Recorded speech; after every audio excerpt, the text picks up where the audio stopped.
Je m'appelle Jeanne Kergomar et j'ai soutenu ma thèse de doctorat le 13 octobre 2022, intitulée Activité enzymatique sur lipides végétaux, couplage de mesures interfaciales à l'échelle moléculaire et de mesures de dégradation cinétique à l'échelle de l'objet.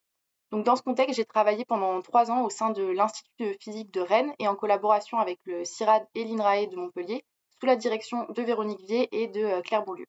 Donc pour rentrer un peu plus dans le détail et vous expliquer vraiment la signification de l'intitulé de mon sujet, l'objectif de ma thèse, ça a été en fait d'accéder à une compréhension fine des mécanismes mis en jeu dans la digestion de la matière grasse issue des membranes végétales chez l'homme. Alors pourquoi est-ce que nous, on s'est intéressé spécifiquement à la digestion de ces matrices? Parce qu'en fait, ces ressources, elles ont fait l'objet d'un intérêt croissant ces dernières années dans les biotechnologies, et notamment parce qu'en fait, elles présentent un profil nutritionnel particulièrement intéressant, en plus de leurs propriétés naturelles, émulsifiantes et antioxydantes.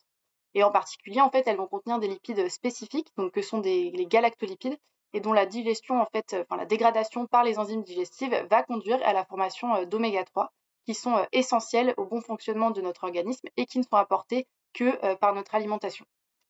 Les résultats qui ont été obtenus lors de mes travaux, ils ont permis en fait notamment de mettre en avant l'importance des paramètres chimiques, mais également l'importance de l'environnement physique sur l'activité des enzymes sur ces lipides spécifiques du végétal. Et en fait, cette modulation par l'environnement physique, elle avait encore été peu ou pas, voire pas en fait étudiée dans la littérature, alors qu'en fait, elle représente une étape qui est essentielle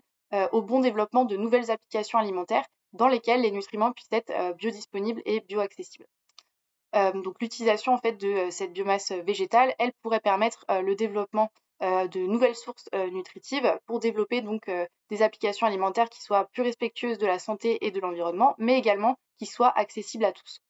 Et donc moi, pour conclure, j'ai vraiment pris plaisir à approfondir un sujet aussi pluridisciplinaire, et j'espère que les résultats obtenus durant ma thèse pourront donc ouvrir la voie au développement de nouvelles applications alimentaires plus durables. Et pour terminer, je souhaite vraiment remercier les mécènes de la Fondation Rennes 1. Je suis vraiment très honorée de recevoir ce prix de thèse qui vient récompenser 3 années d'investissement sur un sujet particulièrement passionnant.